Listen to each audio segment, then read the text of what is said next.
Good day everyone, welcome to my channel. My name is Proxy Divine. I'm happy to have you again on my channel. Ladies and gentlemen, brothers and sisters across Africa and the world, we gather today to reawaken the consciousness of justice, sovereignty, and human rights. Today we visit the case of an innocent man, Nnamdi Kanu, the IPOB leader, whose abduction and unlawful detention has shocked the conscience of humanity. It was on June 19th, 2021 that the world was reminded of the blatant injustice meted out to Nnamdi Kanu when he was blatantly abducted from Kenya. Yes, from Kenya.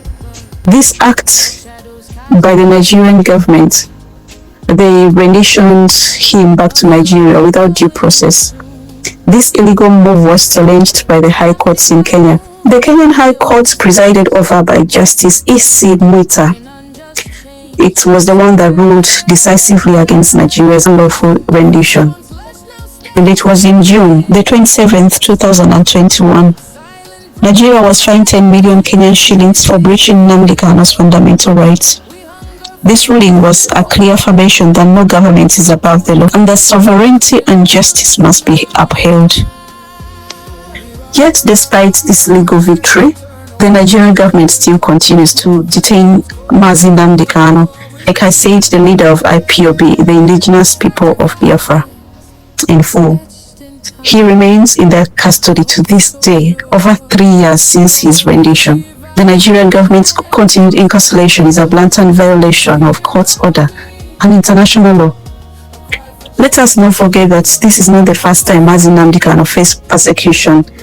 Also in 2015, he was arrested by the Nigerian authorities for his activism advocating for the sovereignty of his people, the Biafrans, a region historically marginalized, oppressed, and denied its rightful place in Nigeria. He was released on bail in April 2017, only to flee the country later. That very year, Nigerian military had raided his home in Umuahia. The house was attacked and many died, and a lot of them were wounded.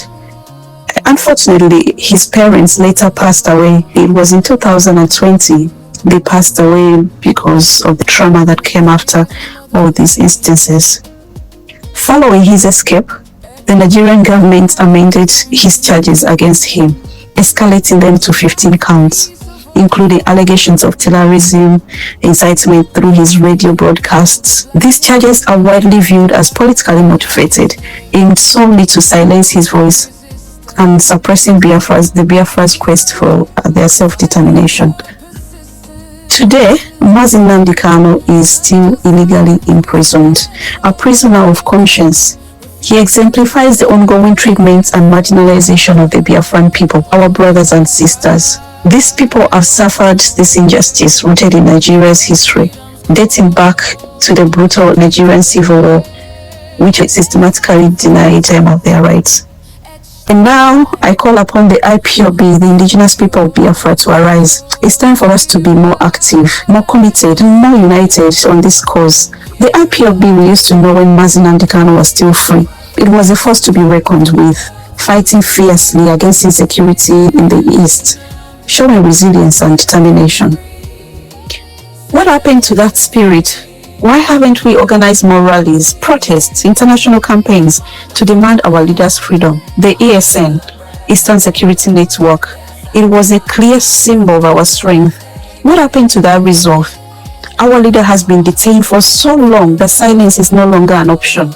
It is time to rally, to make our voices heard loudly, clearly across the world. We must let the whole world know we mean business. We are tired of the injustice and we are determined to see our leader freed.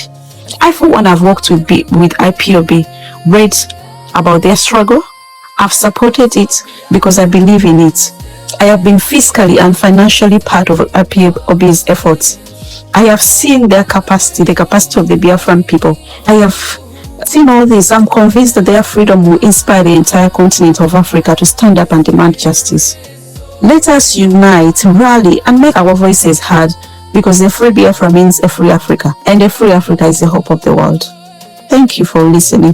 Please care to drop your comments in the comment section, like, share, and subscribe. I appreciate all your efforts. Bye for now.